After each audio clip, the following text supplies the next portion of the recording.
Hola, acá en otra charla de café y estoy muy entusiasmada, estoy con el doctor Federico Bicalio Gracias. de Belo Horizonte, una persona con quien tengo mucha simpatía, muy capaz por cierto. Formás parte de las Fuerzas Armadas, ¿digo bien? Sim, sim. Eu sou ¿En qué militar. parte? ¿Sos Eu sou militar? militar da Força Aérea. La Fuerza Aérea. Sim. ¿Qué cargo tenés? Eu sou tenente coronel. Ah, pero un Esse gran ano me cargo. cambio coronel. Ah, pero qué bien. ¿Y cómo es trabajar en eso, en un sistema, siendo médico oftalmólogo dentro de un sistema así? Bien, em la Força Aérea eu me quedo em metade do dia. Normalmente em la parte de la mañana, não? ¿Y después pasas a la práctica privada? Sim, a prática privada depois. O que se passa é que hasta o último ano eu me quedava totalmente oftalmólogo. Agora, este ano, um câmbio grande em minha vida. Agora, eu me quedo em função administrativa, sou jefe de hospital agora. Então, cambia muitas coisas e muitas outras missões. Por eso te da una visión un poco más abarcativa, sí, ¿o sí, no? Es verdad. Es muy admirable. Yo quise plantearte, me pareció muy atinado plantear esto de la tecnología en la que estamos nosotros ahora los oftalmólogos, sí. Cómo a veces la tecnología nos deja un poco detrás de la clínica, ¿no? Sí. Y cómo en busca de un resultado refractivo, a veces dejamos la clínica detrás de lo que realmente vale, que es el paciente y su resultado. Y que a veces la tecnología nos invade de manera tal que perdemos de vista lo importante, que es la clínica, que es soberana frente a otras cosas. Y que la tecnología parecería invadir toda la consulta. Exacto. Y que una micra vale más que el resultado y la calidad visual. ¿Soy clara lo que digo? Sí. Porque tu español es tan brillante que puedo hablarlo así, ¿verdad? Yo estoy aprendiendo, es un portuñol, estoy intentando aprender. Ya hemos hablado de dónde viene tu portuñol, tu buen portuñol. Muy bien. Bien, yo me quedo dentro de la oftalmología ahora hace 30 años, ¿no? Y yo tuve la oportunidad de acompañar un cambio muy grande en la práctica. Eu sou de tempo em la faculdade que se dava muito valor em la clínica, em lo exame do paciente, tudo. E agora miramos que cada vez mais os residentes se vão direto a exame e não se perde tempo falando com o paciente. É câmbio realmente que se passa, é incrível, não? Pero no te pasa solo a vos, nos pasa a todos. Pasa a todos, sim. Máquina, máquina, 2 segundos y se fue. Y no es así.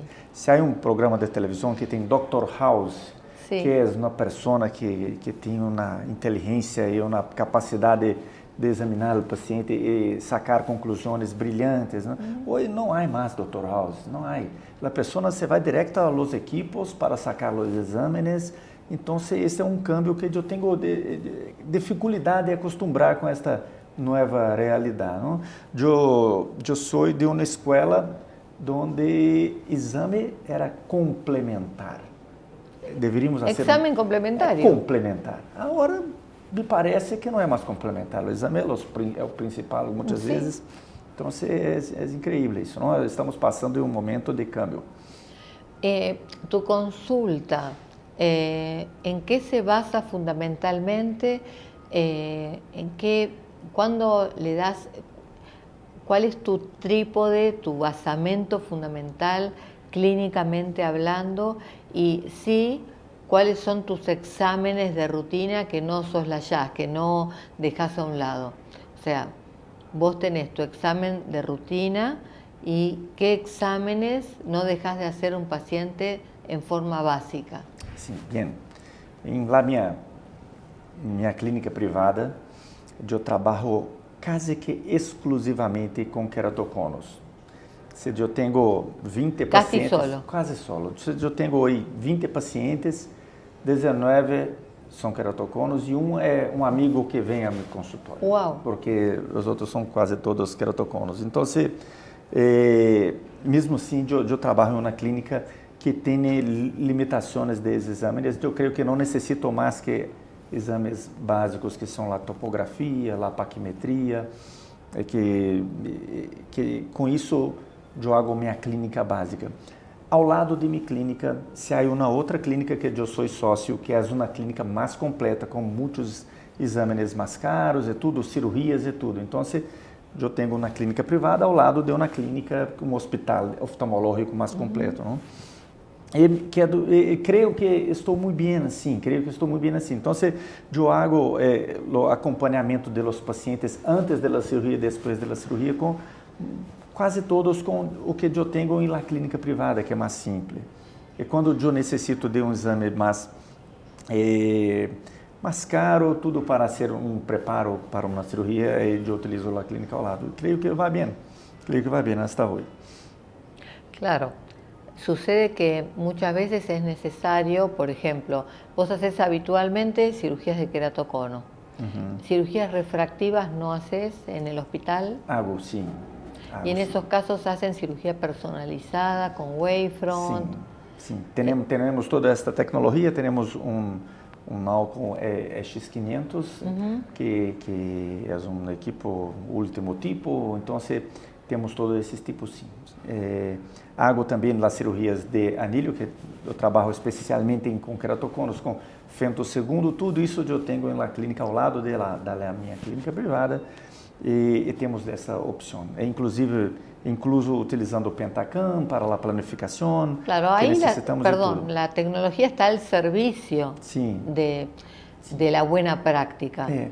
Pero que assim, eu utilizo, não necessito de tecnologia muito cara em talvez 80% dos pacientes que eu utilizo. Eu utilizo uma tecnologia mais cara, às vezes, em preparo, em estudo do paciente para fazer a cirurgia, mas para o acompanhamento de um paciente depois de um anilho, por exemplo, normalmente me vou somente com a topografia, não necessito mais. Um ou outro paciente que está distinto e necessita de uma investigação mais aprofundada. Por exemplo? Um paciente que está desenvolvendo, mesmo depois de um anilho, e tu quer estudar melhor esta córnea, como se passa, ou quer mirar como se passa o anilho dentro da córnea, então às vezes necessita de um OCT, tudo, pero que são poucos os pacientes. E realmente eu não creio que necessitamos de toda essa tecnologia para todos os pacientes. O que eu estou mirando hoje, muitos colegas que utilizam toda a tecnologia para todos os pacientes, uma coisa que creio não é necessário. No, es un exceso. Lo mismo cuando uno aplica cirugía refractiva. ¿Qué tecnología es necesaria y qué tecnología crees que está sobreindicada? Esta é uma pergunta muito interessante. É uma pergunta que algumas vezes eu hago em congresso e eu vou fazer a tua hora.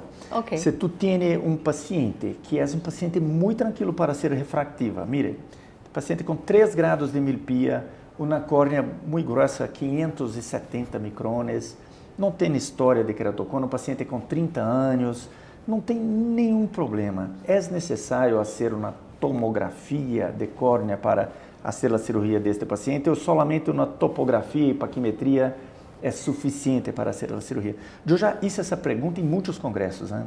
com salas llenas de gente, e a mais grande parte habla que tem que fazer tomografia de córnea em todos os pacientes, mesmo os pacientes que não têm nada que te preocupe, né? Então, é uma coisa que é interessante essa pergunta. Claro que sim. Eu sou da equipe que pensa que não necessita Pentacam, por exemplo, ou tomografia para um paciente que realmente não tem nenhum risco de nada, pero que a mais grande parte dos doutores creem que, mire, tomografia em todos os pacientes com refractiva, independente de qualquer coisa. Eu te vou contestar. Eu creo que apuesto, no me gusta apostar, un 99,9% que ese paciente no necesita la tomografía y que ese paciente se puede operar perfecto con la SIC. Sí. Pero 2 cosas hacen que le indicaría una tomografía. Primero, el respaldo médico legal. Habiendo una tomografía, si sucediera alguna complicación, el paciente me podría decir, ¿por qué no me hizo una tomografía existiendo ese método más sensible? Y la segunda, nosotros hicimos uno de los estudios bueno, que fue premiado en el ACRS sobre ectasia, y teníamos un registro de 3 o 4 casos, de los registros de casos que presentamos, que no tenían causa conocida de ectasia. Sí. Teniendo córnea gruesa, topografía normal, grado bajo de miopía y astigmatismo bajo a favor de la regla. E fuera LASIK. Sí. Sim, aí a pergunta é se o flap se quedou normal, porque muitas vezes pensam flap grueso. O flap poderia estar mais grosso que o usual. Então, não fora culpa do exame, talvez, é culpa da cirurgia que bueno, no podría decirlo porque en ese momento que hicimos el reporte no había OCT anterior o no contábamos nosotros con esa tecnología en ese momento. Te estoy hablando año 2001. No contábamos nosotros con esa tecnología para medir el espesor del flap cuando hicimos ese reporte. Sí, sí. Pero sí lo haría. O sea, mi respuesta es lo haría, pero por un resguardo médico legal.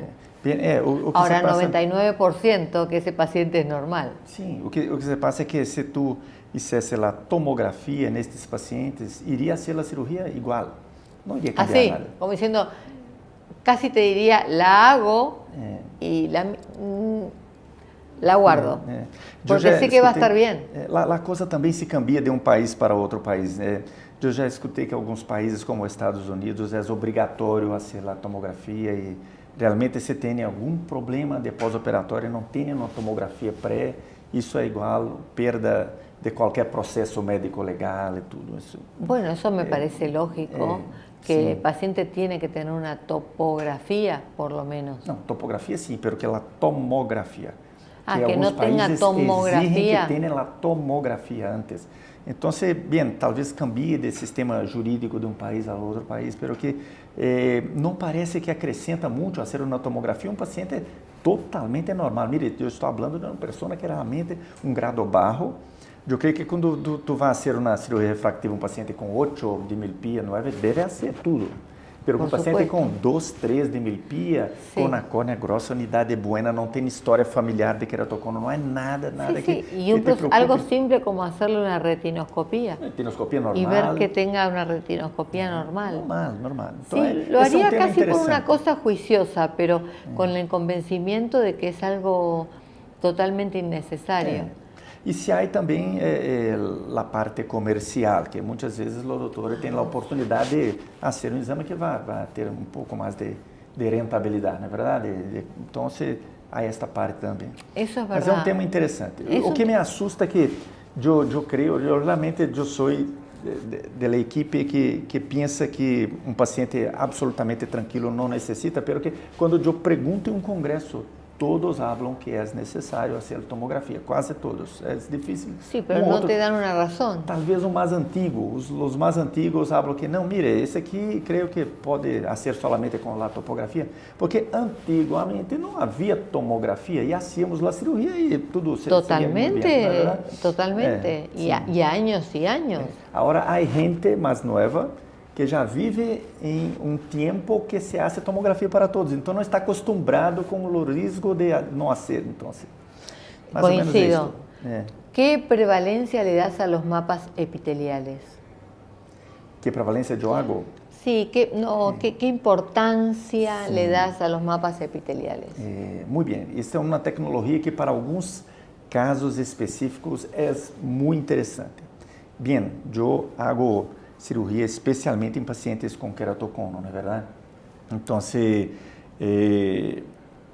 uma coisa que estou fazendo mais nos últimos tempos é fazer o enhancement depois da cirurgia de anilho com PRK transepitelial. Normalmente, miramos o mapa epitelial nesses pacientes porque se tem um epitélio que não é homogêneo, então, fazê-lo trans-PRK é uma ideia para ser uma regularização extra do caso. Então, especialmente, esses são os pacientes que eu tenho hecho mais. E realmente é impressionante a melhora da qualidade visual. O paciente percebe e habla nos outros quando hacemos esse enhancement com PRK depois de uma cirurgia de anilho.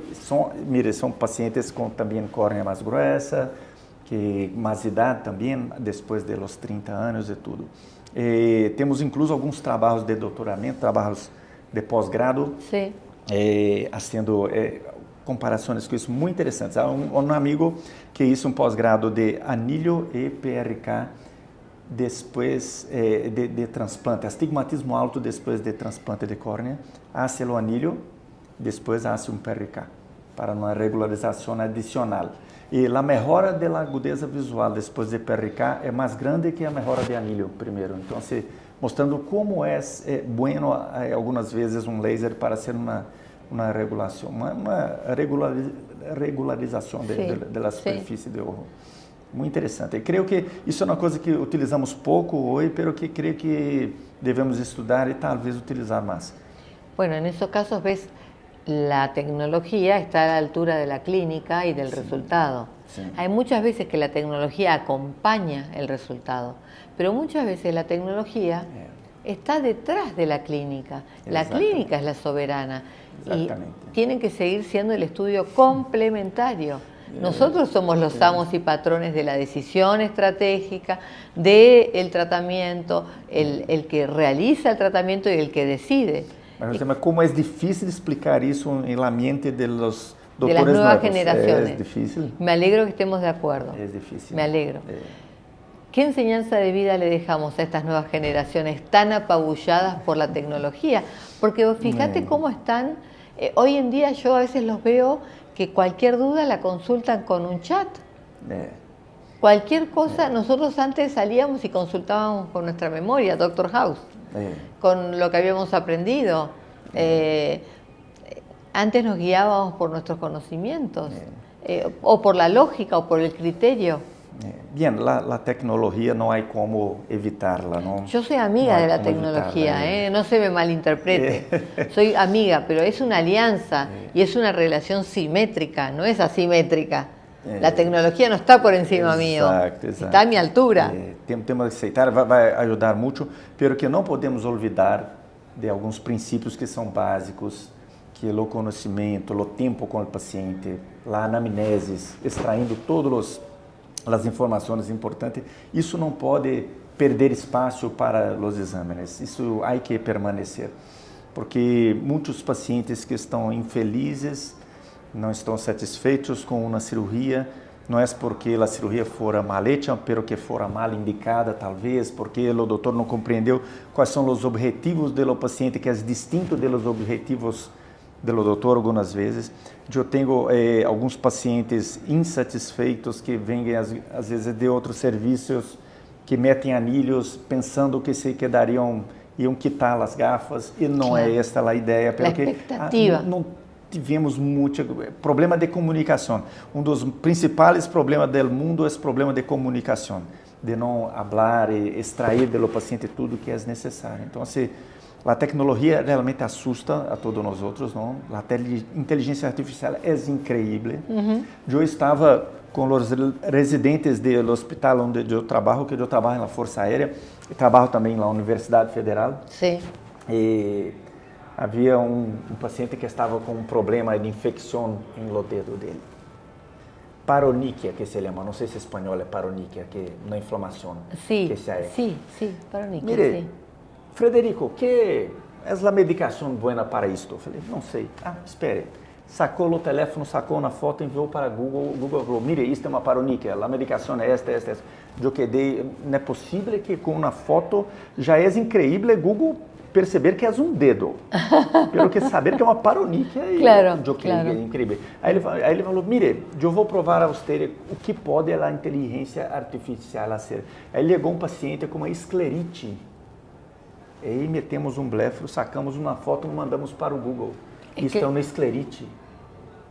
Ou seja, não é possível. O diagnóstico. Isso é um diagnóstico mirando na foto de um olho. Incrível, incrível. Então, que vamos hacia isso. É assustador, realmente, a inteligência artificial vai chegar, pero que isso não deve suprimir a importância, especialmente de falar com o paciente, extrair dele tudo que é necessário para ter um correto diagnóstico e seguir com o tratamento, especialmente as cirurgias mais adequadas. Estávamos há pouco falando aí de lentes, que lente intraocular é necessário. Tudo isso tudo depende muito de falar com o paciente, extrair dele as informações necessárias, não é verdade? Então é isso. Sí, no perder la esencia. Uma coisa não perde a outra, na verdade é essa. Que por algo elegimos ser médicos, ¿verdad? Sim. Los brindo por eso. Gracias. Gracias. Adiós. Hasta otra charla.